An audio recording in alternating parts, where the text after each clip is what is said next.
Bueno, hola a todos, muy bienvenidos. Mi nombre es Victoria Mani, yo soy Business Partner para la comunicación de Bayer Conosur.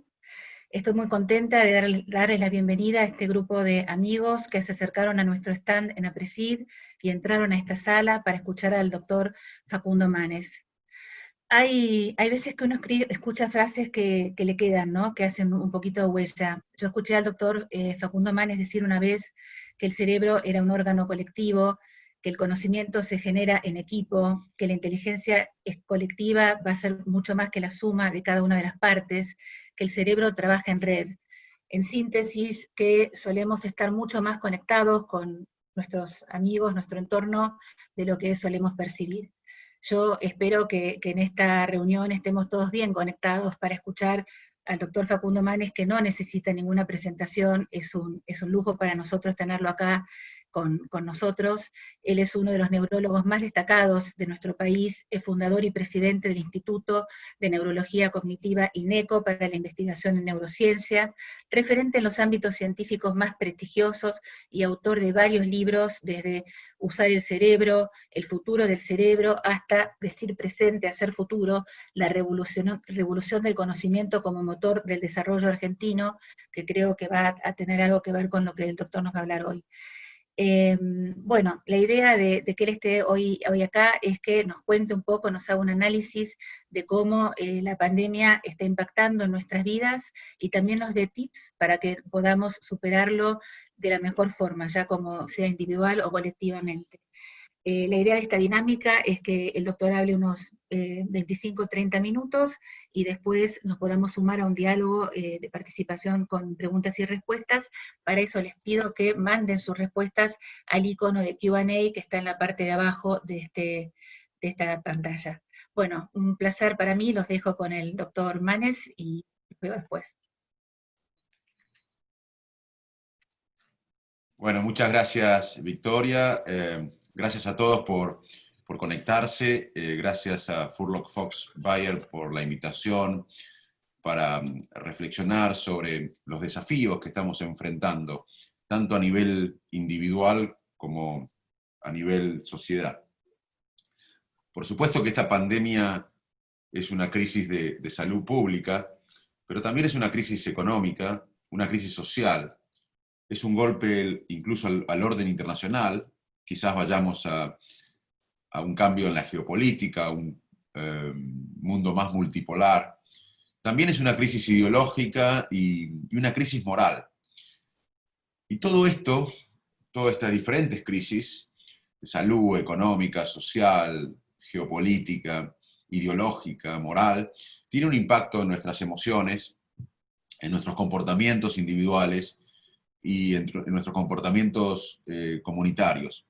Nosotros en la Fundación INECO hemos terminado un estudio de más de 10.000 argentinos en todo el país, donde encontramos un aumento comparado con la prepandemia significativo de síntomas de ansiedad, de angustia, de ánimo decaído, y si estudiamos el impacto psicológico de lo que estamos viviendo en el día 72, hicimos un corte a los primeros días, donde vimos muchos síntomas de ansiedad, que era lógico porque nos enfrentábamos a algo incierto, nuevo, y ahí había más prevalencias de la ansiedad. La ansiedad es como un miedo anticipado, un miedo anticipatorio.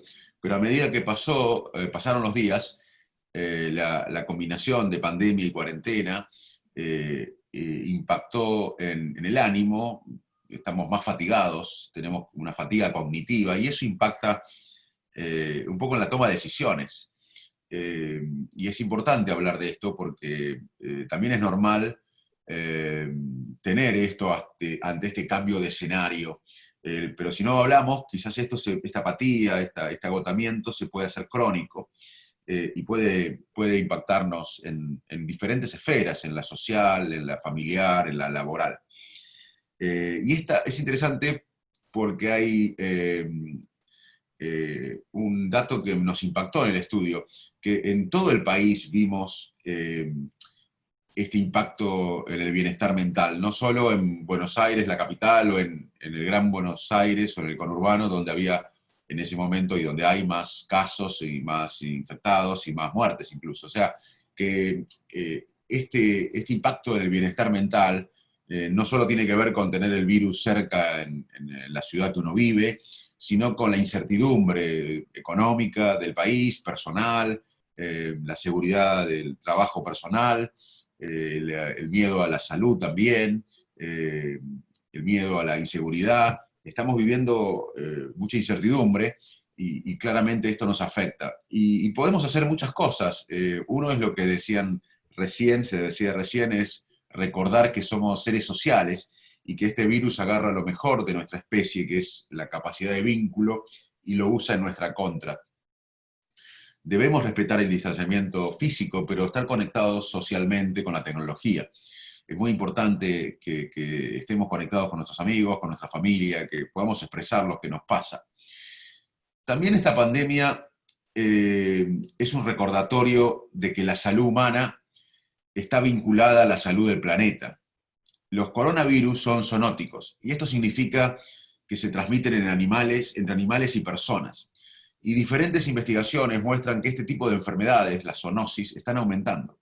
Y para evitar esto, para disminuir la zoonosis, las enfermedades que se transmiten entre animales y personas, debemos abordar múltiples amenazas a los ecosistemas, a la vida silvestre, incluida la fragmentación del hábitat, el comercio ilegal de animales, la contaminación y el cambio climático. Otra cosa que también podemos hacer para, para estar mejor, porque esto va para largo, en el sentido que vamos a tener que convivir con el virus hasta que aparezca una vacuna o una cura, es también pedirles a las autoridades que comuniquen en forma honesta, con cierta perspectiva, cierto horizonte, aunque después se cambie esa perspectiva. Esto es dinámico y es importante para la sociedad tener cierto horizonte y cierta perspectiva y evitar un poco la lucha de facciones. También al periodismo se le puede pedir que transmita en forma confiable, menos sensacionalista, todo lo que está pasando con lo que estamos viviendo. Pero si uno ve la historia de la sociedad, siempre las epidemias o las pandemias cambiaron a las sociedades, a la época. Y lo más probable es que esta pandemia nos cambie de nuevo, nos cambie como sociedad. Nadie sabe cómo va a ser el mundo una vez que venzamos al coronavirus, pero claramente el virus está reconfigurando las relaciones de las sociedades con sus gobiernos, con la tecnología, con el ambiente. Muchos hablan del día después. Para mí ya empezó el día después, estamos viviendo el día después, si no, este evento sería en persona. Así que ya estamos viviendo el día después. Muchos sostienen que vamos a ver un mundo diferente en el futuro, vamos a un mundo totalmente diferente, que el día después nos va a llevar a un mundo totalmente diferente.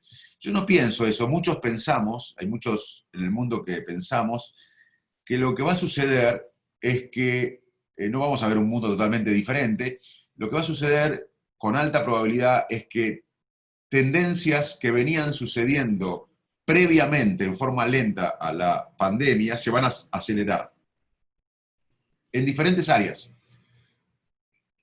Desde revisar el sistema capitalista que se venía discutiendo, que a pesar del crecimiento económico generaba desigualdad, hasta la educación a distancia que estaba creciendo y ahora creció en unos meses más que en años, la telemedicina. Bueno, en cada área venían pasando o venían sucediendo tendencias, en el campo también, que se van a acelerar seguramente después de lo que estamos viviendo.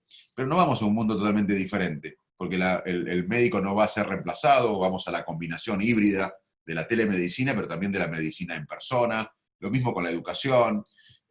Así que vamos a un mundo donde tendencias previas que venían sucediendo lentamente a la pandemia se van a acelerar. Pero en mi opinión no vamos a ver algo totalmente nuevo. Y yo creo que vamos a volver a valorar el contacto humano. Creo que va a ser algo de lujo en el futuro, que vamos a valorar. Antes vivíamos con los amigos, con la familia, sabíamos que nos hacía bien, pero hoy estamos seguros todos, no necesitamos ser neurocientíficos para saber que es una de las cosas que más nos da bienestar, porque lo que más extrañamos, abrazar a las personas, estar con las personas. Y espero que este proceso nos obligue a reconsiderar quiénes somos, qué valoramos de verdad, y en el largo plazo espero que nos ayude a redescubrir nuestra mejor versión. Si uno ve la historia de las crisis y desastres en el mundo, uno ve que muchas veces crisis y desastres que pasaron en el mundo dieron buenos frutos, pasaron cosas buenas, pero también uno ve en la historia que después de desastres y crisis sucedieron cosas malas. Para nombrar algunas cosas buenas que sucedieron después de crisis o desastres, les quiero mencionar que fue después de una de las peores plagas de la historia humana, que varias ciudades de Europa lanzaron el Renacimiento, particularmente Florencia. O sea que el Renacimiento nace después de una de las peores plagas de Europa. La Guerra Civil Americana le permitió a Lincoln y a sus aliados crear un ferrocarril transcontinental y una red de universidades públicas americanas. La Gran Depresión dio lugar a una serie de leyes para reducir la desigualdad. La pandemia de gripe de 1918 ayudó a crear un servicio de salud pública en muchos países de Europa. Y las crisis que se provocó, o que provocaron la Gran Depresión y la Segunda Guerra Mundial, dio origen al estado de bienestar. Así que muchas cosas buenas suceden o pueden suceder después de crisis como esta. Pero también debemos estar atentos, porque crisis como esta pueden sacar lo peor de nuestra especie. Pueden sacar lo mejor, como vimos antes, el altruismo, la cooperación, el coraje, la empatía, pero puede sacar lo peor de nuestra especie, que es volvernos más individualistas. Los gobiernos pueden volverse más autoritarios, pueden restringir más las libertades. Y como ejemplo de cosas negativas que sucedieron luego de crisis, podemos mencionar la peste bubónica. La peste bubónica desató una violencia masiva en Europa, incluido el asesinato de catalanes en Sicilia, de clérigos, mendigos, con más de 1000 comunidades erradicadas. Más recientemente en la historia, en el 2001, después de los ataques terroristas a las Torres Gemelas, el control de los gobiernos sobre las sociedades aumentó en forma vertiginosa y se lanzaron nuevas e injustificadas guerras de ocupación. Aunque no todas las pandemias conducen a la violencia, la amenaza de una enfermedad puede generar discriminación, violencia contra grupos estigmatizados o chivos expiatorios. Así que tenemos que estar atentos porque si bien la crisis como esta pueden sacar lo mejor de nuestra especie, pueden sacar lo peor de nuestra especie. Y el mayor riesgo, en mi opinión, a nivel global, es que salgamos de esta pandemia con un avance del autoritarismo. Que algunos poderosos usen la excusa de cuidarnos para controlarnos. Y tenemos que estar atentos para que esto no sea así. ¿Cómo saldremos de la crisis, en mi opinión? Depende de nosotros. Depende de cómo cada uno a nivel individual o a nivel colectivo respondamos frente a este desafío enorme que no nos debe intimidar, nos debe inspirar para cambiar el mundo tal como lo conocíamos.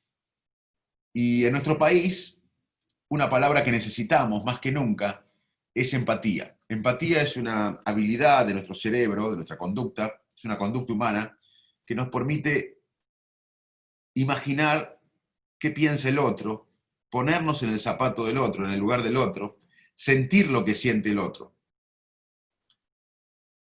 Y la empatía es clave porque nos permite pensarnos como una comunidad, como un todo. El sálvese quien pueda sería tremendo, sería un desastre. Necesitamos saber que de esta situación, con un drama, como les dije, económico, sanitario, social, moral, salimos entre todos. Así que la empatía es clave porque nos permite pensarnos como comunidad para salir adelante. Y otra palabra clave es la resiliencia. Muchos de nosotros vamos a salir resilientes. Resilientes es la capacidad que tenemos para enfrentar un problema, atravesarlo y salir fortalecido. Y se estudiaron crisis en la historia y se vieron que mucha gente sale más fortalecida, más resiliente, pero muchas no. Y tenemos que trabajar para ayudar a los ciudadanos, a los seres humanos, que no tienen tantos mecanismos resilientes. pero la buena noticia es que después de desastres como este, mucha gente increíblemente sale fortalecida. También estamos viendo la propagación del virus, pero obviamente desde el principio en todo el mundo vimos, y eso no está bien, la propagación del miedo. Si bien es entendible por qué se propaga el miedo, porque estamos viviendo una experiencia novedosa, amenazante, impredecible, el miedo es uno de los estados emocionales negativos que hace que todo se detenga. Cuando tenemos miedo, el resto del entorno entra en un compás de espera hasta que el peligro sea resuelto. Por eso el miedo no puede ser nuestra guía cuando hablamos del futuro. En estos momentos necesitamos menos miedo y más cuidado. Porque el miedo es una emoción muy efectiva para el control social. El miedo a quedarse sin trabajo le hace al trabajador agachar la cabeza. El miedo a ser perseguido le hace al ciudadano resignarse frente al atropello del poderoso. El miedo a perder lo poco que se tiene no le hace a uno ir por más. El miedo es una estrategia primitiva de coerción que dista mucho de lo que las sociedades modernas y democráticas mantienen como ideal y que seguramente todos nosotros queremos. A lo único que debemos temer es a la ignorancia y al atraso. Lo único que nos debe dar miedo es no vivir a la altura de nuestras posibilidades. No vivir en un país con potencialidad para todos, que todos tengan el potencial de desarrollarse plenamente. Y para eso debemos superar el miedo. ¿Cuál es el mejor antídoto para el miedo? La cooperación. Frente a la política del miedo está la política de la cooperación. Nadie en el mundo, en mi opinión, tiene la fórmula mágica para salir adelante después de la pandemia del COVID-19. Nosotros, entre tanta incertidumbre, en la Argentina, tenemos la oportunidad de soñar, pensar, explicar, trabajar y luchar por un país más desarrollado y más igualitario. Es momento de pensar en grande para nuestro país. Esto no debe paralizarnos, debe fortalecernos para pensar en grande y en forma diferente. No podemos resolver esta crisis sanitaria, social, económica con las mismas prácticas de siempre.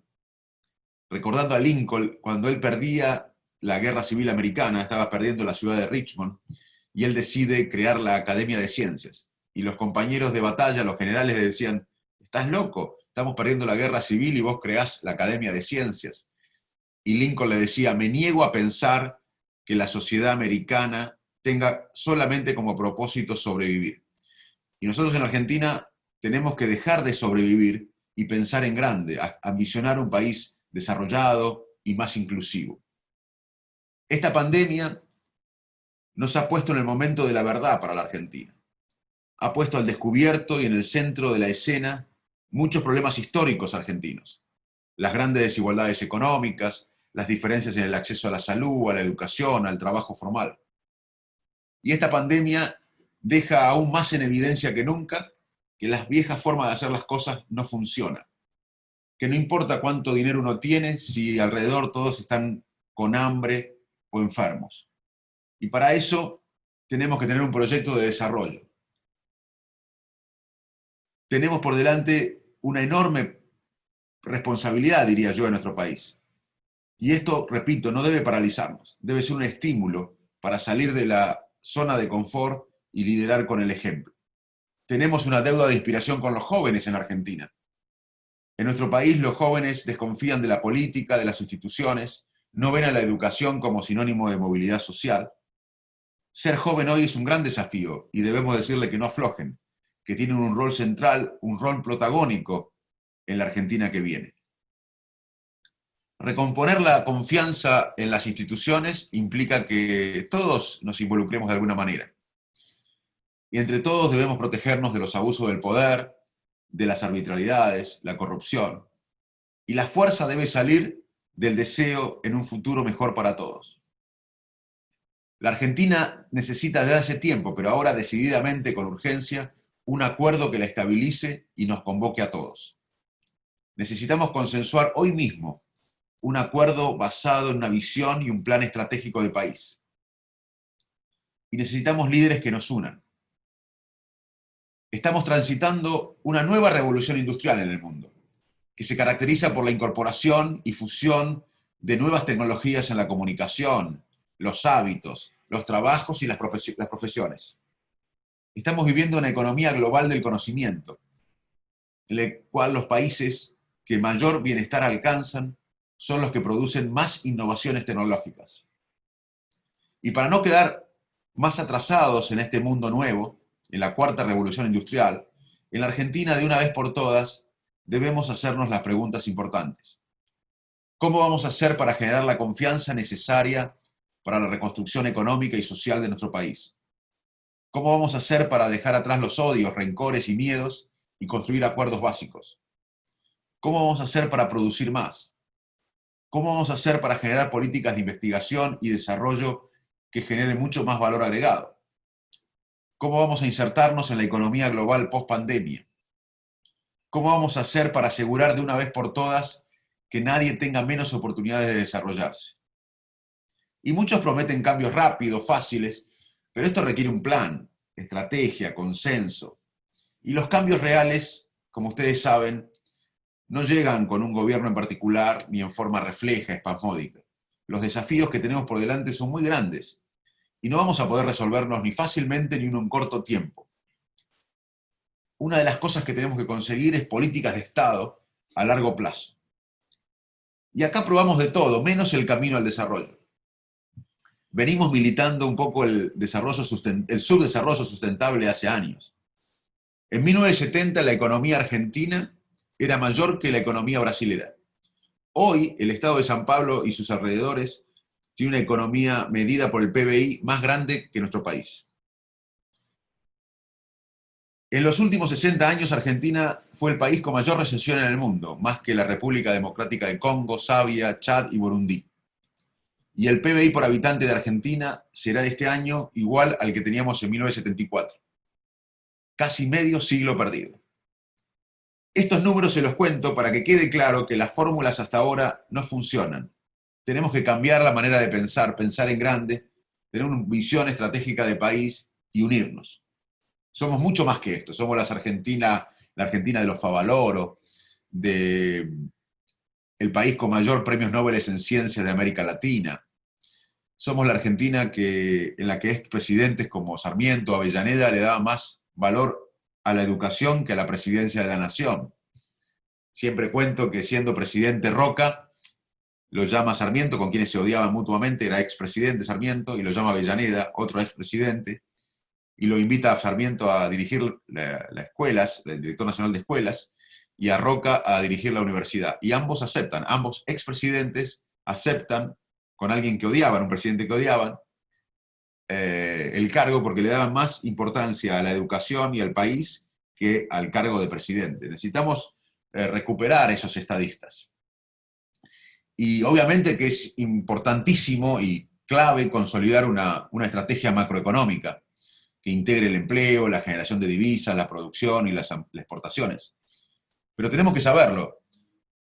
La única manera de reducir la pobreza, lograr el desarrollo, salarios altos, aumento de las exportaciones, sustituir importaciones y todo un círculo vicioso positivo, es invirtiendo en la verdadera riqueza de un país, que es la gente, su creatividad, su innovación y ayudarla.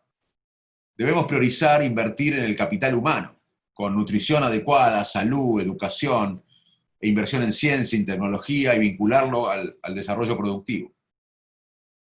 Este paradigma, que llamamos paradigma del conocimiento, en esta revolución industrial nueva, en la cuarta revolución industrial, es clave para lograr un cambio de mentalidad colectiva y una reforma cultural que deje de premiar la viveza, la trampa, la tolerancia a la corrupción, que nos ha llevado a estos niveles de desigualdad y pobreza y de falta de desarrollo.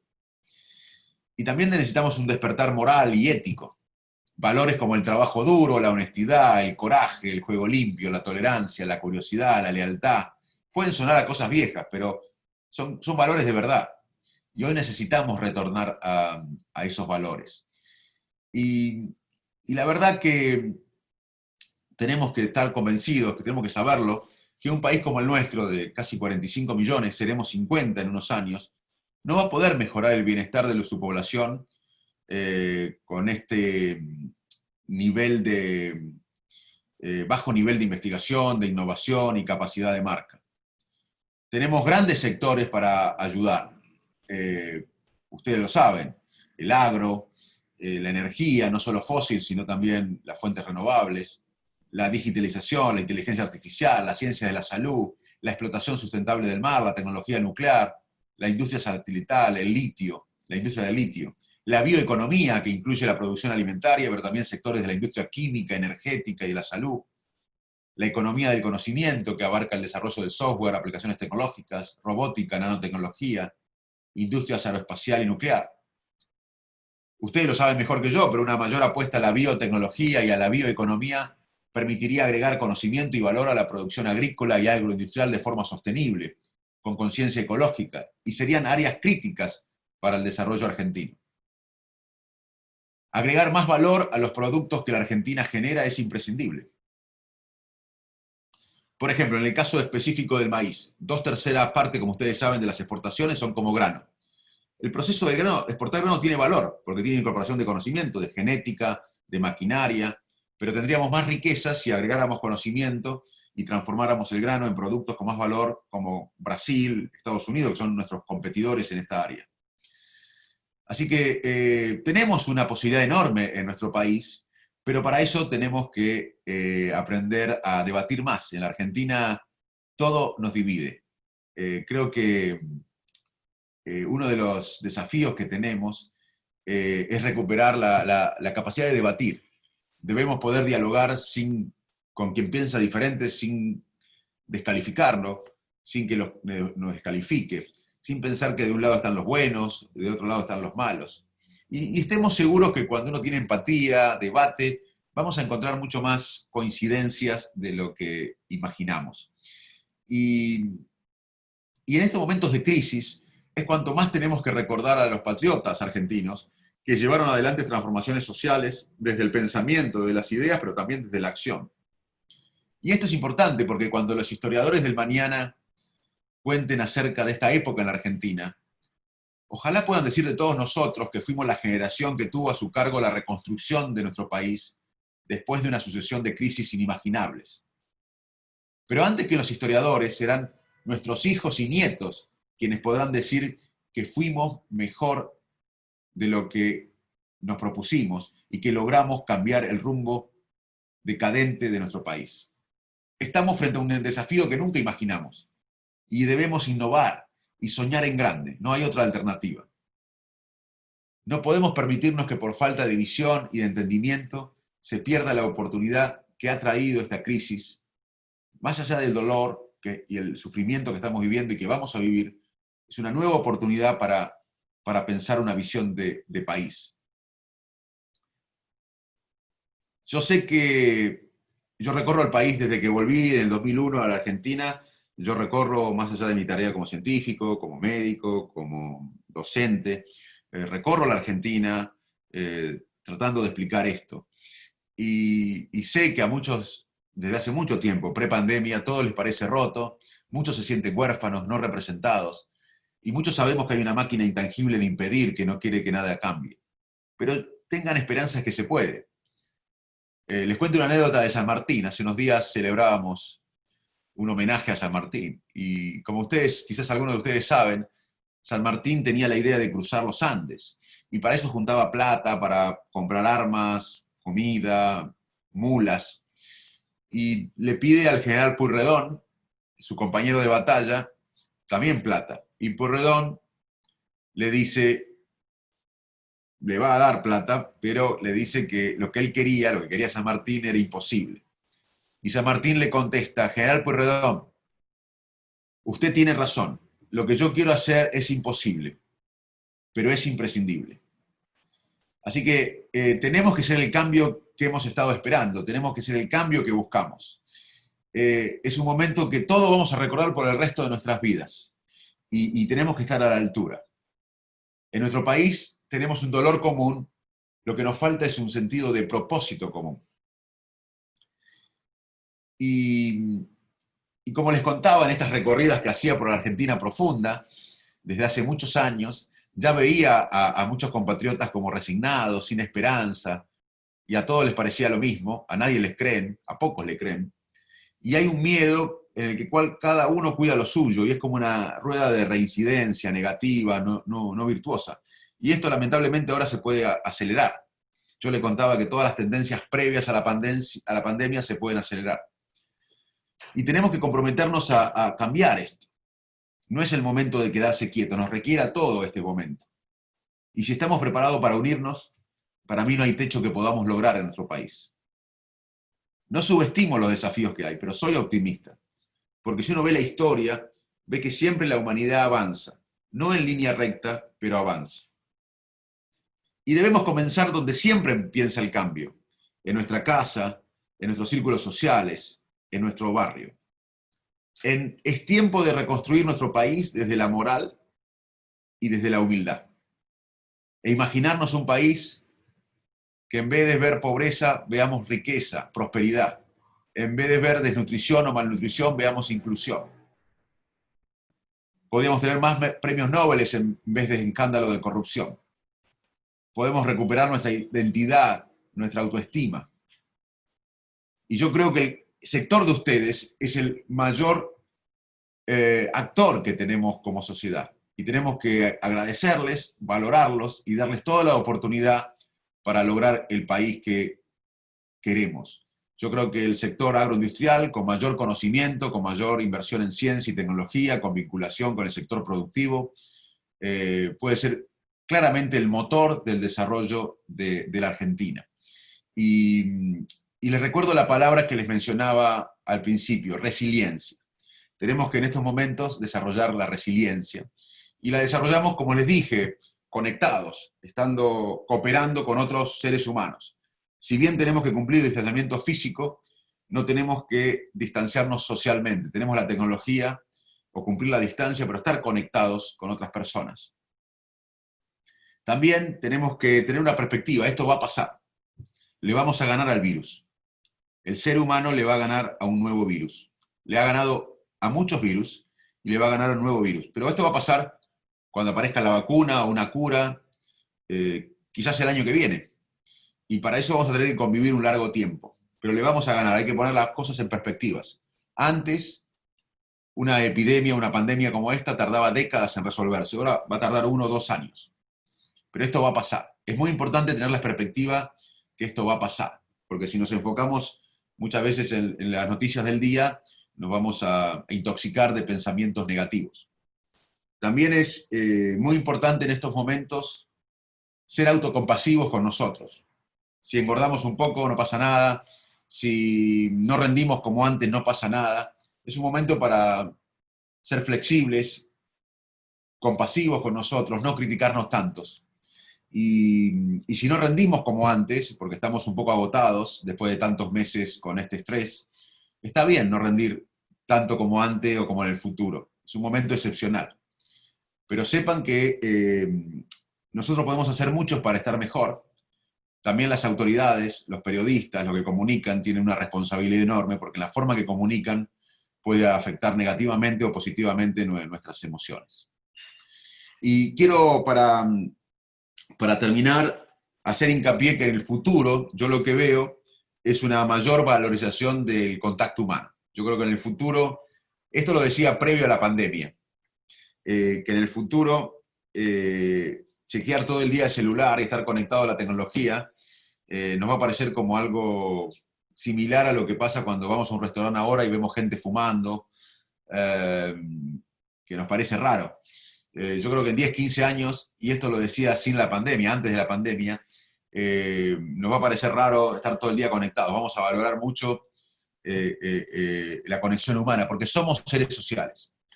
Nosotros como especie hemos prevalecido en el mundo, para bien o para mal, pero hemos prevalecido no por nuestra fuerza, porque otras especies tienen más fuerza que nosotros, no por el físico, porque otras especies tienen un mejor físico que nosotros.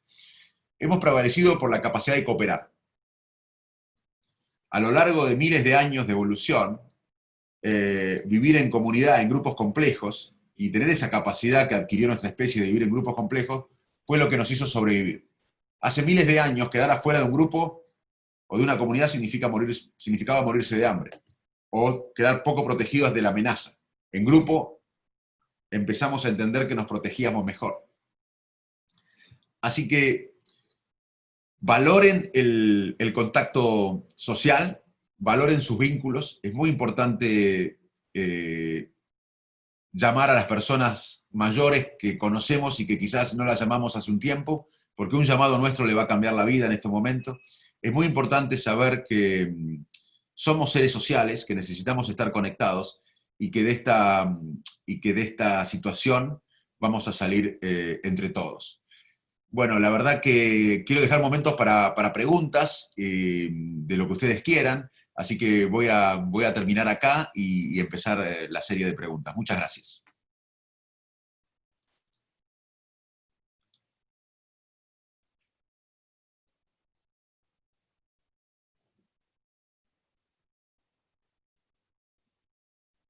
No tenés estás con el micrófono. Ahí está. Sabía que me iba a pasar, perdón. No, no pasa nada. A mí también siempre me pasa.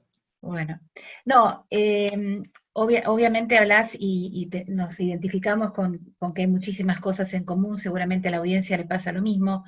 Mencionaste el paradigma del conocimiento y la cuarta revolución industrial. Nosotros como compañía estamos viviendo esta transformación en este momento y mencionaste el objetivo de producir más. Nosotros es casi nuestro propósito, ¿no? De ciencia para una vida mejor, salud para todos, hambre para nadie. O sea que más o menos todos los que estamos acá compartimos este propósito de vida, de pasar esta transformación, de mejorar. Ahora, pusiste como las columnas en cosas que son más difíciles, ¿no? Que van por los soft, si querés, que es cómo generar confianza, cómo generar empatía. Y ahí la pregunta sería si hay algún ejercicio o algo desde la neurociencia o alguna recomendación, porque se dice fácil generar empatía, generar confianza y sobre todo a nivel colectivo, pero parece ser una asignatura pendiente en nuestro país, ¿no? Con estos años. Muy buena, ¿Lograr? gracias. Sí, te agradezco el punto porque me da lugar a hablar de algo fundamental. Bueno, a nivel individual, voy a empezar con lo corto, que es a nivel individual.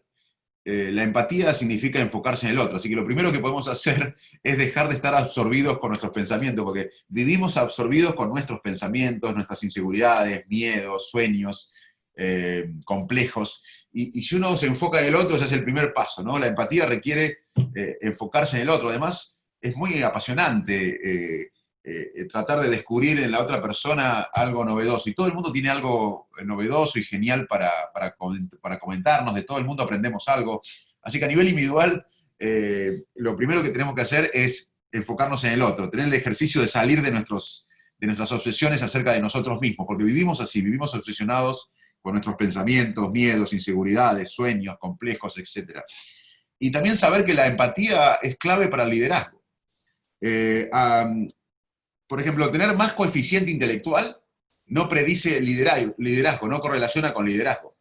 El tener más coeficiente intelectual predice, por ejemplo, ser un buen matemático o buen físico. Si uno tiene más coeficiente intelectual, va a tener más posibilidades de ser exitoso en tareas que requieren de coeficiente intelectual.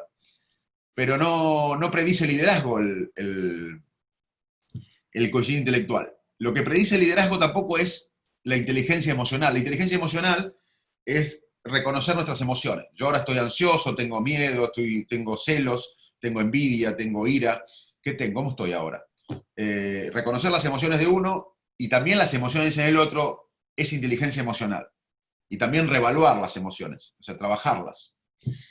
Pero eso tampoco predice tanto el liderazgo como la empatía. O sea, la capacidad de imaginarnos qué piensa el otro, de ponerse en los zapatos del otro, de sentir lo que siente el otro, es lo que predice el liderazgo. Así que la empatía es clave, pero significa enfocarnos en el otro. Y vamos a ver que es muy reconfortante además, porque vamos a aprender mucho. Ya somos expertos en nosotros, está bueno enfocarnos en los demás.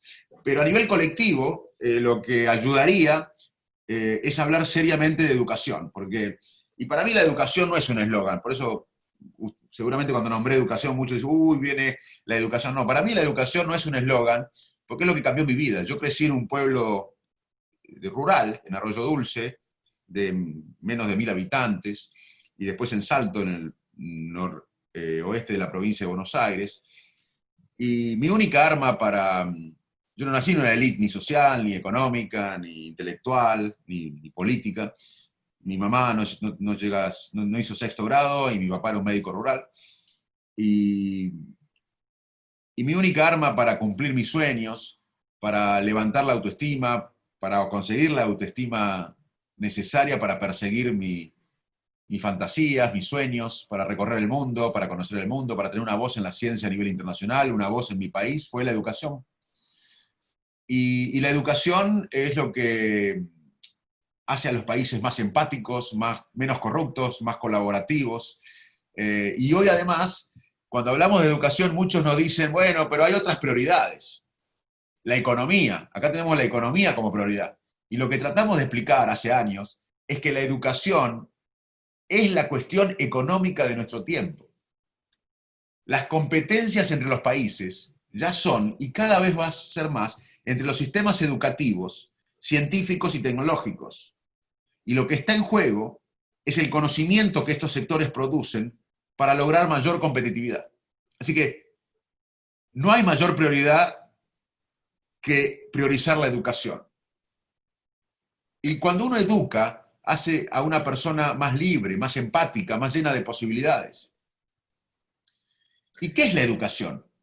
Que es la herramienta principal para la transformación de una nación.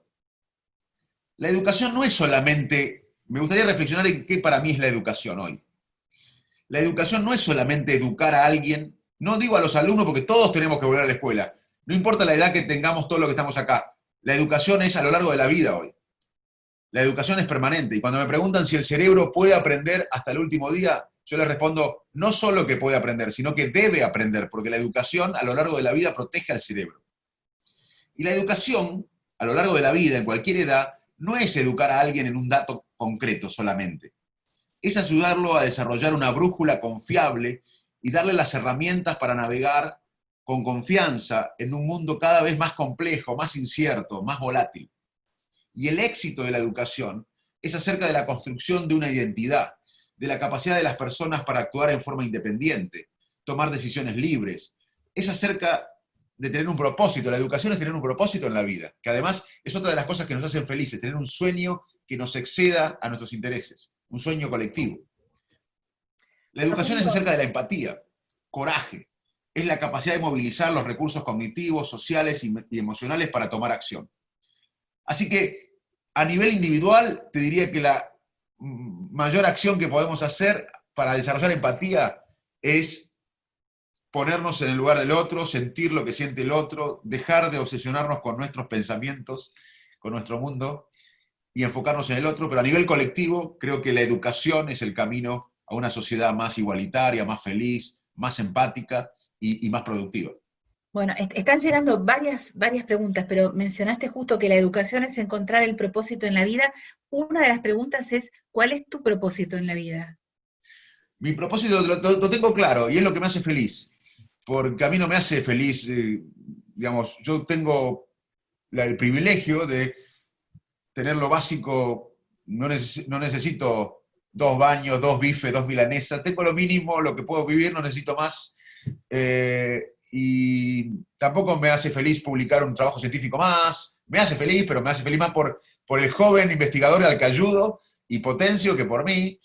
A mí lo que me hace feliz, además de mis afectos, es tener un sueño de no ver a la Argentina desarrollada, sin pobreza, porque lamentablemente me voy a morir, creo, en unas décadas, 30 años, sin verlo. Pero mi sueño es tratar de pertenecer a una generación que cambie el rumbo decadente de la Argentina. Y trabajo todos los días para eso. Más allá de mi trabajo en lo profesional, yo recorro la Argentina, trato de escribir cosas, de tener ideas, de tratar de hablar con todo el mundo, porque yo creo que lo que puedo ver antes de morirme, ojalá que sean 30, 40 años, lo que puedo ver no es una Argentina quizás sin pobreza, ojalá que sí, pero eso lleva años. Pero lo que puedo ver es que la Argentina cambie este rumbo decadente de décadas. Y mi sueño es pertenecer a una generación que cambie el rumbo decadente de la Argentina. Y acá pasó muchas veces. Yo me imagino que deberíamos tener un proyecto colectivo como fue la democracia en los 80, que no pertenezca a un sector político, a una ideología, ni a un sector social. Yo me acuerdo que tenía 14 años y vivía en Salto, y vi que todos los argentinos, peronistas, radicales, conservadores, socialistas, comunistas, pobres, ricos, queríamos vivir en democracia. Y 4 años antes, en el 78 o el 79, no muchos se concentraban en la democracia. Algunos luchaban, otros se exiliaban, otros morían, pero la sociedad disfrutaba el mundial, estaba como con otras prioridades. Pero sin embargo, 4 años más tarde la sociedad cambió y hubo un movimiento de abajo para arriba que pidió democracia. Y hoy tenemos varias décadas de democracia. No es perfecta, pero vivimos en democracia. Y tuvimos varias hiperinflaciones, varios problemas con los militares, pero crisis económicas, y seguimos teniendo esta política de Estado en la que todos estamos de acuerdo. Yo creo que ahora viene, debemos luchar para que venga, porque esta crisis puede sacar lo peor o lo mejor, pero si sacamos lo mejor debería ser un proyecto colectivo, como fue la democracia, pero ahora no es democracia porque ya tenemos democracia, debemos perfeccionarla, pero tenemos, es el proyecto de desarrollo argentino. Creo que ese proyecto, y eso debería ser un proyecto que nos integre a todos, que pasen los sectores políticos, pero que todos estemos de acuerdo que hay que invertir más en la gente, en la nutrición, en la salud, en la educación, en el sistema científico-tecnológico vinculado a la producción. Eso debería ser un proyecto como fue la democracia, y yo quiero luchar, y eso es lo que me hace feliz, pertenecer a, a una generación que pueda por lo menos cambiar el rumbo decadente. ¿Y por qué? Me pregunto también a nivel personal por qué lo hago, y es un poco la pregunta tuya que iba al fondo de lo humano mío. Y bueno, quiero rescatar a José Martí, porque yo viví en Estados Unidos, viví en Inglaterra, por mi trabajo podría trabajar en otros lugares, tengo invitaciones siempre a dirigir laboratorios a lo largo del mundo, pero me quedo en la Argentina porque, como decía José Martí, él decía, nuestro vino es agrio, pero es nuestro. La sensación de levantarse a la mañana y no estar en otro lugar. Yo cuando vivía afuera, todos los días me levantaba a la mañana y sentía que no era mío esto. Eso. Y acá me levanto a la mañana y el país está dentro mío. Y esto lo decía Mariano Moreno cuando definía la patria.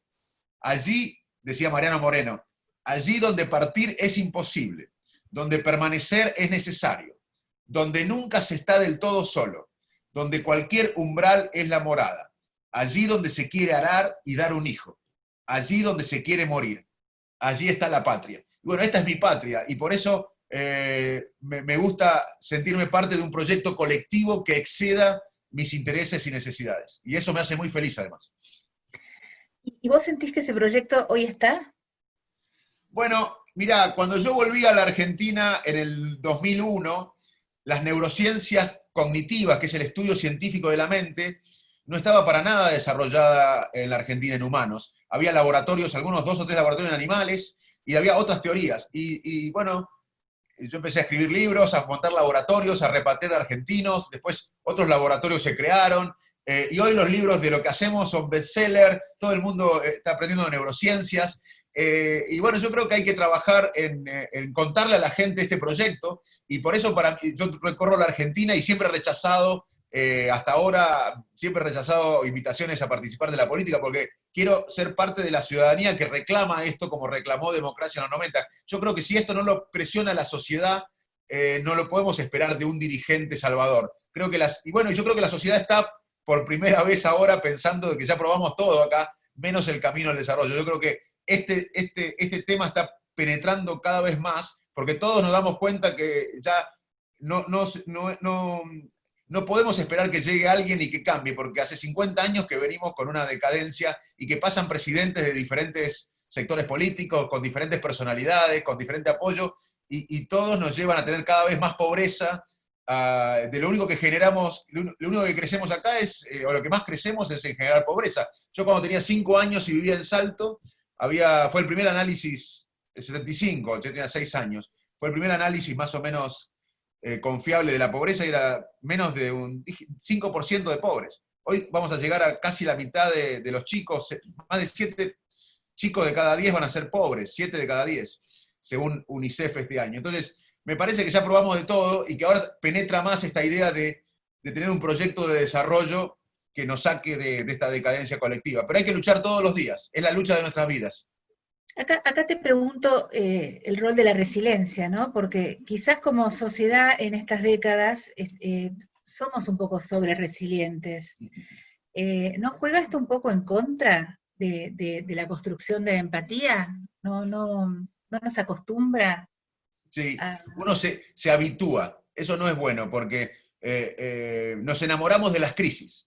Y entonces Claro, tenemos esto, hay un capítulo en el libro, yo escribí un libro que se llama Cerebro Argentino, que está por, a usted se lo voy a mostrar, está por acá, que un libro le dediqué a mi reflexión de por qué los argentinos no encaramos este camino al desarrollo. Y bueno, hay muchas cosas que pensé en el libro, pero en ese libro hay un capítulo que dice que nos enamoramos de las crisis, como de la viveza criolla. Y a veces eso es malo, porque eh, el hospital tiene una guardia donde los médicos vemos las emergencias. O sea, en la guardia los médicos vemos los infartos agudos de miocardio, los ACV, las hemorragias, las infecciones severas. Pero el hospital no es solo la guardia, el hospital tiene investigación, prevención, clínica médica. Si la Argentina fuera un hospital, sería solamente la guardia. Acá estamos permanentemente en la coyuntura, en la emergencia, que no está mal, pero tenemos que pensar a su vez en el largo plazo, y ahí fallamos. Y al enamorarnos de las crisis y a pensarnos que tenemos crisis, nos vamos deteriorando cada vez más y es una trampa, como vos decís, Victoria. Coincido plenamente. y ahí hay algo que podamos hacer para romper este círculo vicioso. ¿Por dónde pasaría la solución? ¿Un liderazgo, algo distinto? Bueno, te lo voy a responder también con términos médicos. Si mañana yo tengo consultorio y viene un paciente y viene la familia me cuenta delante del paciente todos los problemas conductuales que tiene ese paciente, que afecta su trabajo, su vida social, familiar.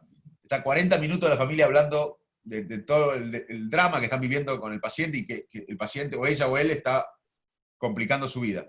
Y yo después lo miro, la miro al paciente y me dice, le digo, ¿qué te pasa vos? ¿Cómo ves todo esto vos que dice la familia? No, yo estoy bárbaro, es un delirio. O sea, cuando no, ese paciente tiene mal pronóstico, cuando no se reconocen los problemas, ese paciente no puede ayudarse por la medicina moderna, por la ciencia. O sea, no reconocer el problema es clave. Y yo creo que en la Argentina, en general, no reconocemos dónde estamos parados. Yo tengo 51 años y crecí con dos mindset, esquemas mentales, creencias, con dos creencias. Una es que somos un país con grandes recursos naturales. Eso es mentira.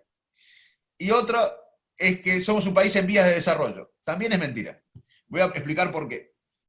Nosotros, obviamente que si vamos por la Argentina vemos recursos naturales, pero somos 45 millones de habitantes. Si uno hace la relación de recursos naturales por habitantes, digamos, somos el país 50 en recursos naturales por habitante, más o menos.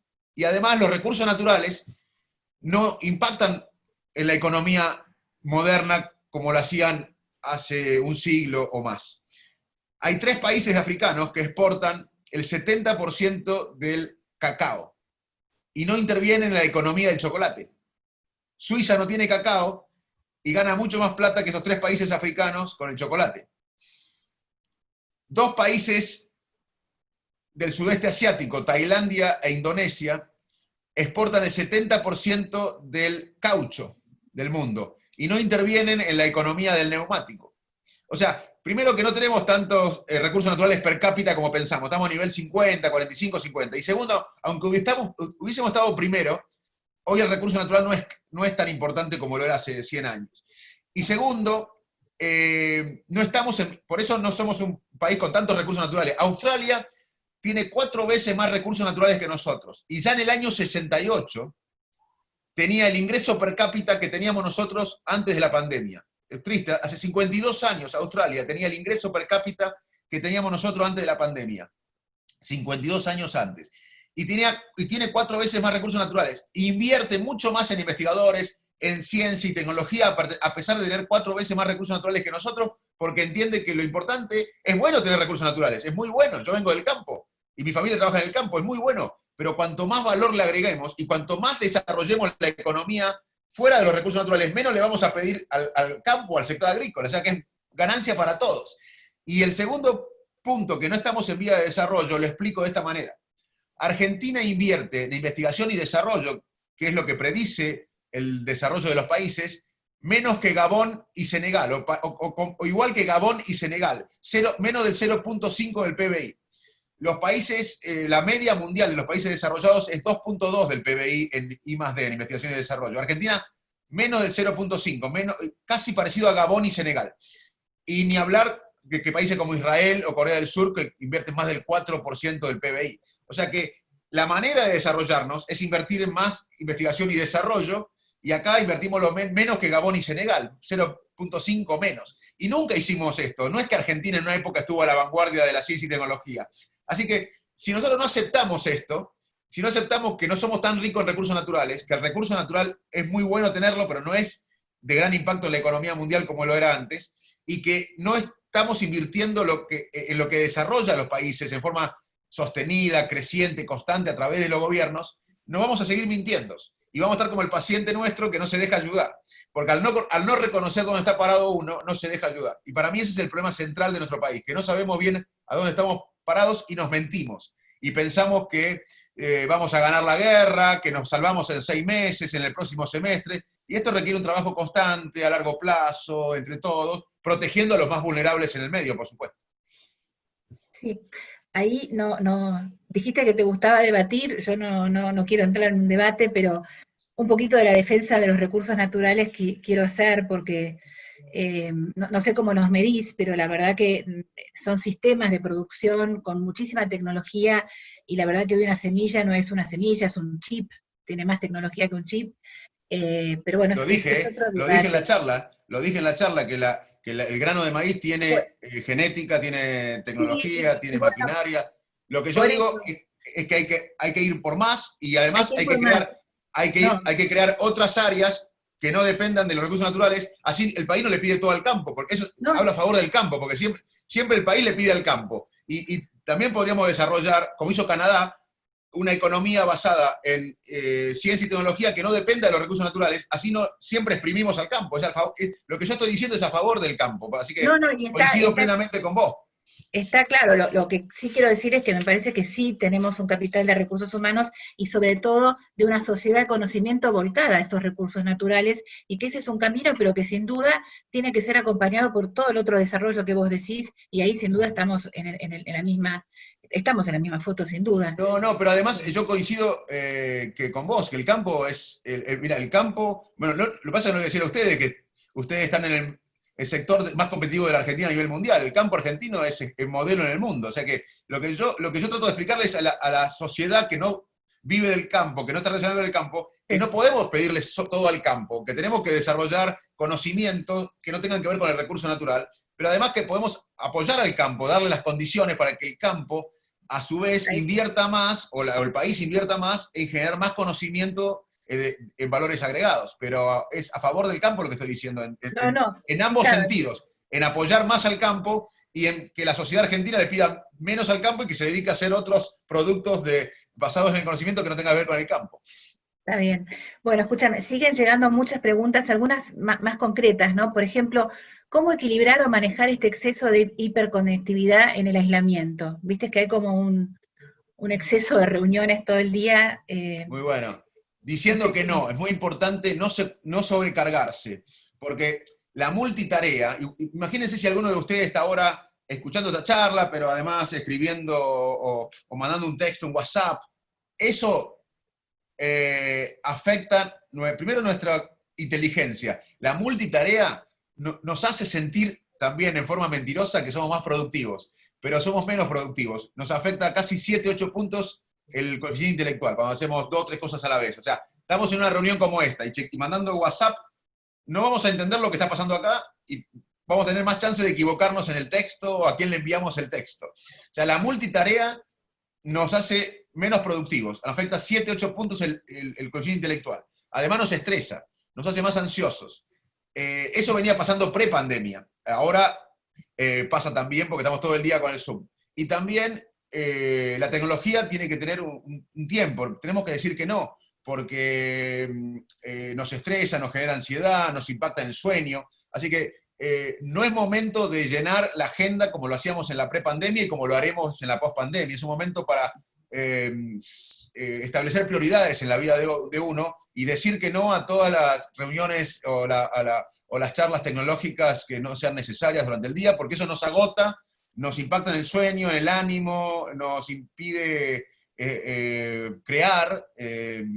el cerebro cuando surge el proceso eureka, ajá, es cuando no hacemos nada, cuando estamos durmiendo, cuando estamos en el sofá no haciendo nada. Obviamente surgen las ideas creativas de lo que tenemos experiencia, de lo que aprendimos y lo que estamos concentrados en un problema que no sale. Yo no voy a, por más que esté relajado, a resolver un problema del área de ustedes, porque no soy especialista, no tengo experiencia, ni ustedes van a resolver un problema neurológico. Pero cuando no hacemos nada, el cerebro trabaja mucho y conecta áreas que no estaban conectadas y conecta pensamientos que no estaban conectados. Así que es muy importante no hacer nada, porque ahí se produce el momento creativo. Bueno, Es muy importante volver a aburrirnos, jugar. Aún los adultos es muy importante, aburrirnos y jugar. Yo les pido a ustedes que piensen cuándo fue la última vez que se aburrieron. Ahora estamos todo el día conectados. No es necesario, lo hace mal al cerebro. Por eso digo que 10, 15 años, aún sin pandemia, si no hubiese ocurrido la pandemia, lo que más vamos a valorar es el no hacer nada, el tiempo libre, para después rendir más cuando hacemos. No es que yo fomento no hacer nada, es para rendir más hay que tener tiempo off, hay que aburrirse, hay que jugar, hay que descansar, hay que tener vida social. Y hay que tener un balance en esta época entre la familia, los amigos y el trabajo. Es muy importante cumplir ese balance. Bien, bien. Vuelven preguntas sobre educación. ¿Cómo pensás que va a afectar todo lo que está pasando este año concretamente en la educación de los chicos desde sus casas? En realidad como que hay un parate un poco este año en la educación. ¿Cómo lo ves? En la educación Bueno, y en la sociabilización, ¿no? muy buen punto también. Gracias por preguntarnos porque me parece muy importante. Y no solo por la educación, porque recuerden que yo les dije al principio de la charla que no vamos hacia un mundo, en mi opinión, y en la de muchos, no vamos a un mundo totalmente nuevo. Lo que vamos a ver es que ciertas tendencias que venían sucediendo previo a la pandemia se van a acelerar. Vamos al tema de educación, pero puede ser ejemplo para otras tendencias. ¿Qué venía ocurriendo antes de la pandemia? La educación a distancia. Pero venía lentamente, no nos acostumbrábamos. Es más, siempre decíamos que los teléfonos son diferentes a los teléfonos hace 40 años, los autos son diferentes a los sulkis que remontaban con caballo hace un siglo o más, pero que la educación era lo mismo, era el docente y los alumnos, que no había cambiado el sistema industrial. Bueno, de repente, y acá le hablo un dato interesante, cómo cuando cambia el contexto, nosotros somos más propensos a cambiar. Es difícil, el ser humano habla de cambiar siempre, pero es difícil cambiar, porque nosotros vivimos en forma automática, con nuestras creencias, con nuestros hábitos, y es difícil cambiar, a no ser que cambiemos el contexto. Si ustedes quieren cambiar, cambien su contexto, en el trabajo, en su casa, en lo que sea, cambien el contexto.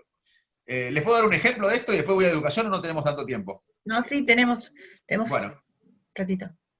les voy a contar un ejemplo de cómo funciona la mente para que vean cómo se producen los cambios. En el aeropuerto de Ámsterdam había un dilema. Los directores de un aeropuerto grande, con muchos recursos económicos, donde se permite el alcohol y muchos alemanes, holandeses, belgas toman cerveza, había un problema. Porque ellos nos guste o no, estaban robotizando la mayor cantidad de trabajos en el aeropuerto, estaban reduciendo personal, y menos en un área, que era el baño de los varones, porque había siempre orina en el piso. Porque se tomaba mucha cerveza, iban los varones, orinaban en cualquier lado, y era un problema de infeccioso, un problema de estética y un problema también de demanda laboral, porque donde más gastaban personal eran yo no estoy diciendo si está bien o está mal, lo que estoy diciendo es lo que pasó. Era mandar permanentemente personal a los baños de los varones 24 horas para limpiar el piso. Imagínense si ponían un cartel afuera que decía, por favor, orinar adentro del mejitorio. ¿Qué hubiese pasado? Nada. ¿Qué hicieron? Entendieron que hay que cambiar el contexto para cambiar la conducta. Dibujaron una mosca real en el mejitorio. Y los varones que tomaban cerveza, entraban al baño, enfocaban a la mosca y evitaban que la orina caiga al piso. O sea, cuando uno modifica el contexto, es muy posible que haya más chance de modificar la conducta. Y eso es una de las maneras que podemos aprender cómo pasó ahora con la educación. Hace años que veníamos diciendo que la educación era el docente en el aula, como hace 100 años, que no había cambiado, que todas las áreas habían evolucionado menos la educación. Cambió el contexto rápidamente, y en una semana o dos, el que pudo se pasó al modo digital, empezamos a usar estos sistemas masivamente, somos expertos. Fíjense, como un contexto que cambia, aumenta la dopamina, un neurotransmisor cerebral, y nos motiva para adaptarnos al cambio. Así que cuando quieran cambiar algo en su trabajo, cuando quieran cambiar algo en su casa, o cuando quieran cambiar algo en la sociedad, cambien el contexto. Por eso en Argentina, para mí, uno de los problemas de la educación es el contexto. Porque todo el mundo habla, los ministros, los expertos en salud, hablan de lo que pasa en el aula. Cómo debemos mejorar. Esto es pre-pandemia, ¿no? Ahora voy a ir a la pregunta post-pandemia. Pero también hay dos cosas que no hablamos de la educación. Una es la educabilidad, la capacidad de aprender. La malnutrición afecta la capacidad de aprender. Y en la Argentina, pre-pandemia, hace muchos años ya teníamos de 10 chicos, 4 con malnutrición. Déficit de vitamina, anemia, desnutrición, obesidad.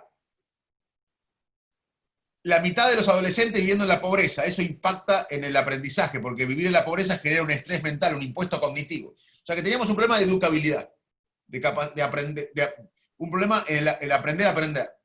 Después teníamos otro problema en la escuela, que es donde está siempre la discusión, pero teníamos un problema de contexto, que es que en la Argentina hoy solamente el 5% piensa que la educación es sinónimo de movilidad social ascendente.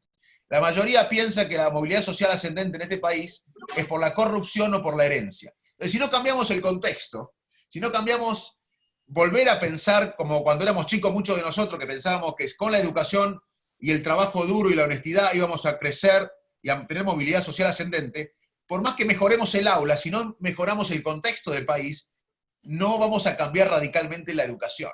Y acá nadie habla de eso, del ejemplo, del contexto de un país que te invita a educarse. Pero volviendo a cómo va a ser la educación en el futuro, en mi opinión, yo veo una educación híbrida. Avanza la educación digital, que a su vez genera brechas, porque lamentablemente genera más desigualdad. Los chicos que tienen una computadora cada uno, los que tienen buena conectividad, de familias medias o de medias altas, van a tener más desigualdad con los chicos más vulnerables. Lamentablemente se genera una nueva desigualdad educativa, que es a través de la tecnología, y hay que trabajar mucho ahí. Pero además veo que hay un avance de esta educación a distancia, y veo una educación híbrida, porque el docente nunca va a ser reemplazado. Porque, como decía la charla, somos seres sociales. Y el jefe nunca va a ser reemplazado, el mentor nunca va a ser reemplazado, el médico nunca va a ser reemplazado, el docente nunca va a ser reemplazado, porque el contacto humano es irreemplazable. En miles de años, lo que nos hizo humanos fue el contacto humano. Y nosotros aprendemos cuando algo nos motiva, nos inspira y nos parece un ejemplo. Y eso es el contacto humano. Lo que veo es una educación invertida. Yo creo que, por ejemplo, ahora, si un chico quiere, mi hijo Pedrito, tiene 12 años, quiere estudiar fotosíntesis. Antes iba a la escuela y en el aula la maestra o el maestro le explicaba fotosíntesis. Hoy hay videos buenísimos en castellano o con subtítulos en castellano o en inglés o en lo que sea, de fotosíntesis, muy serio, hecho por gente muy buena en todo el mundo. Mi hijo Pedrito va, en el futuro debería, así yo veo las cosas, debería aprender fotosíntesis en la casa, en cualquier momento, en cualquier horario, en cualquier lugar que quiera, ve el video de fotosíntesis. Y iría a la escuela a hacer los deberes en grupo. Ahora hace los deberes solo en su casa. Yo creo que los deberes hay que hacerlos en la clase, con la maestra, con el trabajo colectivo, ya con la clase aprendida. Yo creo que va a haber una educación híbrida, pero inversa. Vamos a aprender el contenido fuera del aula y vamos a ir al aula a trabajar colectivamente con la maestra, con el docente, para generar nuevos proyectos, para generar inteligencia colectiva, nuevas ideas, y resolver los problemas todos juntos. Así que yo veo una educación híbrida y veo una educación invertida en el futuro. Ahora, ¿cómo funciona esto que aprendemos colectivamente como grupo, ¿no? Y que los nuevos chicos ya manejan casi digitalmente desde que nacen. ¿Eso cómo se explica? No, se explica que van a tener más talento digital, pero también es un balance, porque muchas veces si alguien está todo el día conectado, yo aprendí mucho en mi pueblo, con las diferentes clases sociales, aprendí Después fui a Cambridge, fui a diferentes universidades del mundo a aprender lo técnico, trabajo todo el día con la tecnología, pero muchos del aprendizaje de mi vida, yo lo definía recién en la charla lo que era la educación, que es un sentido de identidad, de herramientas cognitivas, sociales y emocionales para tomar acción, es un bajar los prejuicios, abrir la mente, un sentido de propósito, bueno, y todo eso no se logra con la tecnología, así que yo creo que va a haber un balance donde ellos van a ser más expertos en tecnología, pero vamos a tener que insistir en el contacto humano, en las vivencias de diferentes clases, de diferentes oportunidades. Yo creo que nunca es bueno un extremo, y como nosotros tenemos que aprender tecnología, y los adultos mayores tienen que aprender tecnología, y es muy bueno, los chicos van a tener que también dejar un poco la tecnología de forma permanente y tener más contacto humano y más experiencia humana, que es lo fundamental. Eso no va a cambiar. O sea, pero ¿no ves un riesgo ahí concreto que, viste que los adolescentes, por ejemplo, no eh, se mandan mensajitos por WhatsApp en vez de invitar a salir personalmente, viste cosas que antes eran más contacto entre personas, es todo por WhatsApp? ¿Eso Sí, no pensás que hay sí, una generación que va a perder un nivel de comunicación y va a ir a una comunicación súper más tecnológica que quizás vuelve una limitación en relación a lo que vos decís? no, a ver, yo veo el riesgo, esto es mi opinión, no quiere decir que, porque es No, difícil este tema, es muy bueno el tema, pero es difícil porque todavía no tenemos evidencia del largo plazo, del efecto en largo plazo de los claro. chicos nativos digitales, porque deberíamos responder esto en 40 años, y bueno, de los chicos digitales a los 10 años, 15 tienen problemas de empatía, no sabemos, pero mi idea es, mi sensación, porque he pensado mucho en este tema, he escrito sobre este tema, es que yo creo que es una ventaja la conexión tecnológica en muchos aspectos. Ahora, no creo que desaparezca el contacto humano, yo creo que los chicos van a valorar, y vamos todos a valorar el contacto humano. Yo creo que en 10 años el contacto humano va a ser algo premium, como comer comida orgánica, o sea, sin pesticidas. Entonces, la comida orgánica hoy es algo premium. Bueno, yo creo que en 10, 15 años vamos a valorar algo así como con lo humano. Yo creo que vamos todos hacia eso, porque no vamos a poder vivir. ¿Por qué? Porque la tecnología permanentemente nos hace ansiosos, nos estresa, nos baja el impacto en la productividad. Entonces yo creo que vamos a ir a un equilibrio donde vamos a lograr lo mejor, o deberíamos lograr lo mejor de la tecnología, pero vamos a tener que hacer mucha educación. ¿Sabés cómo veo esto yo, Victoria? Como el azúcar. Nosotros los médicos sabíamos que mucho azúcar hacía mal hace mucho tiempo, pero recién ahora hay más conciencia de que el azúcar hace mal, que 5 cucharadas de azúcar en un café es una locura. Recién ahora está empezando a haber conciencia de eso. Pero nosotros lo sabíamos hace mucho tiempo. Que la sociedad aprenda cosas que la ciencia sabe lleva décadas. Los médicos sabían que el cigarrillo y los científicos hacían mal hace mucho tiempo, pero tardó décadas en que la sociedad empiece a entender esto. Entonces yo creo que ya sabemos que la tecnología todo el día nos hace mal a nuestra productividad, a nuestro bienestar, a nuestra ansiedad, a nuestro insomnio, a nuestro impacto, pero va a tardar tiempo en...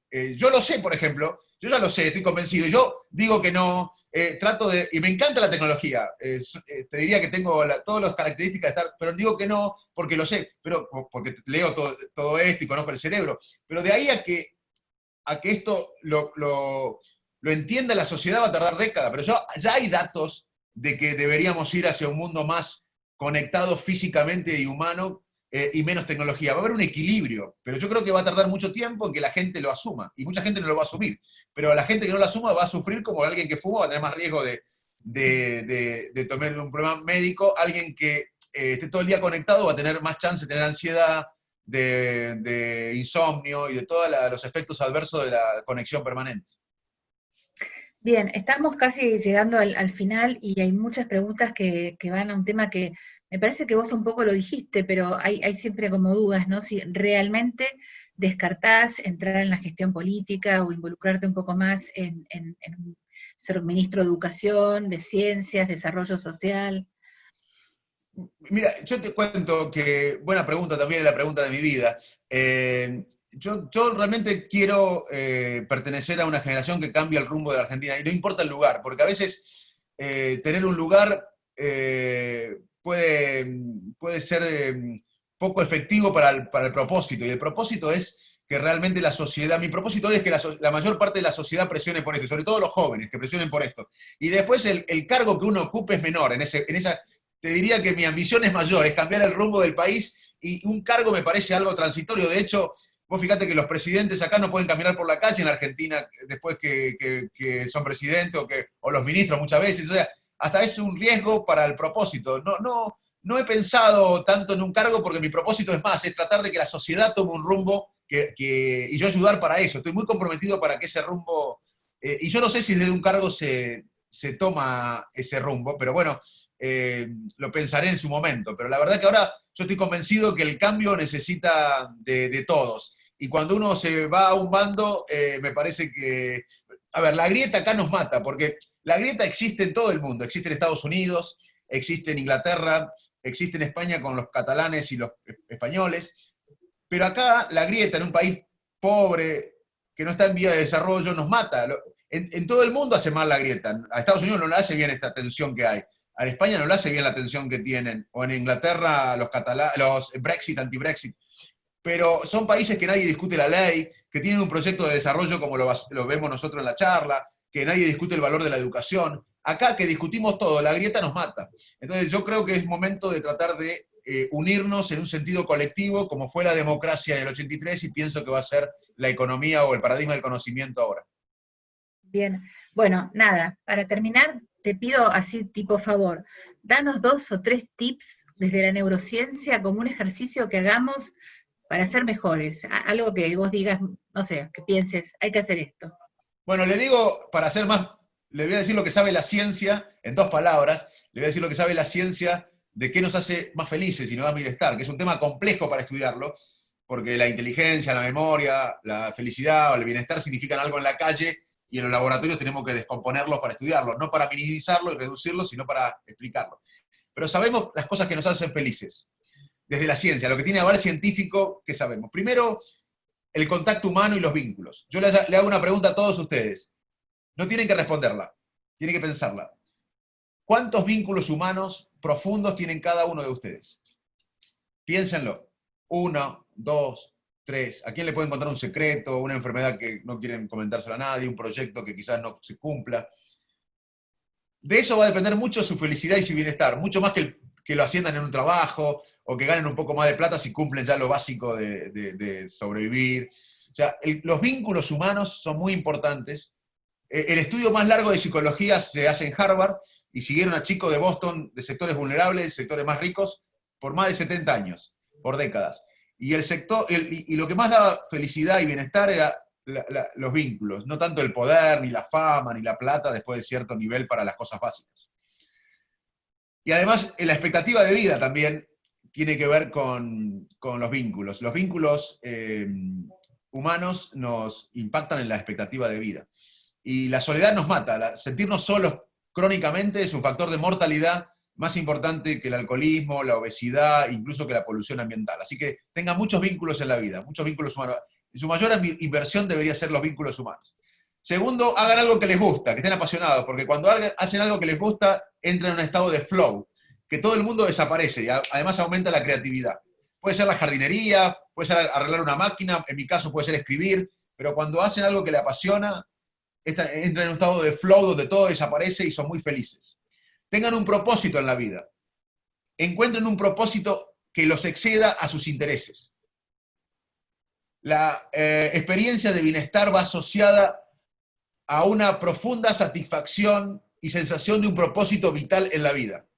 El mío es cambiar la decadencia de este país, entre todos. Encuentren cualquiera, puede ser cambiar el barrio, cambiar la escuela del barrio, cambiar algo, pero tiene que ser algo que los exceda a ustedes, no puede ser algo que tiene que ver con sus intereses. Es más, tiene que ser algo con el cual estén dispuestos a perder cosas de ustedes. Altruismo, ayudar a los otros hace muy bien. El altruismo activa los sistemas de recompensa del cerebro. Hay circuitos que se activan con las drogas, con el sexo, con ganar más plata, con el prestigio social, y también se activan con el altruismo. Manejar las expectativas es importante. Si yo hoy quisiera ser el 10 del Barcelona, sería el hombre más infeliz del mundo. Si yo hoy quisiera explicarles a ustedes algo del cerebro, sería bastante feliz porque es lo que hago. El manejo de las expectativas personales es clave. disfrutar el presente. Un cerebro atento al presente es un cerebro más productivo y más feliz. Porque cuando uno se concentra en el presente, yo ahora estoy concentrado en la charla, no estoy concentrado en qué voy a hacer más tarde, ni en si dije algo malo o bien, estoy disfrutando de este momento. Y ahí bajan los sistemas de ansiedad. Porque cuando uno está concentrado en el presente, bajan las preocupaciones, los circuitos de ansiedad.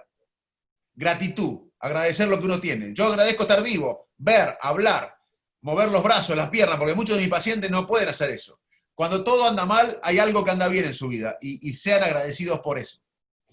La edad juega un rol también. Hasta The Economist, que como ustedes saben es una revista muy importante, publicó hace unos años la U de la felicidad, de U of Happiness, y mostraba que hasta los 20, 25 años uno era bastante feliz, no importa si crecía en un barrio rico de Boston o en Bangladesh.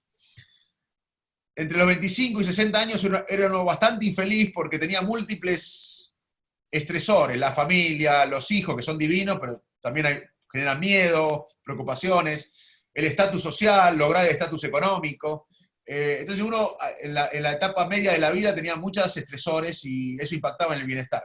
Y que luego de los 60, 65 años uno recuperaba la felicidad porque ya no quería ser el 10 de Barcelona ni nada por el estilo. Y acá lamentablemente en Argentina se hizo un estudio que trató de replicar esta U de la felicidad y vio que hay una L, que después de los 20, 25 años, por la falta de apoyo a los mayores, por la jubilación de miseria que hay acá, por la cultura que tenemos hacia los mayores, acá era complicado, pero la edad juega un rol, o hay estudios que muestran que jugaría un rol en el bienestar.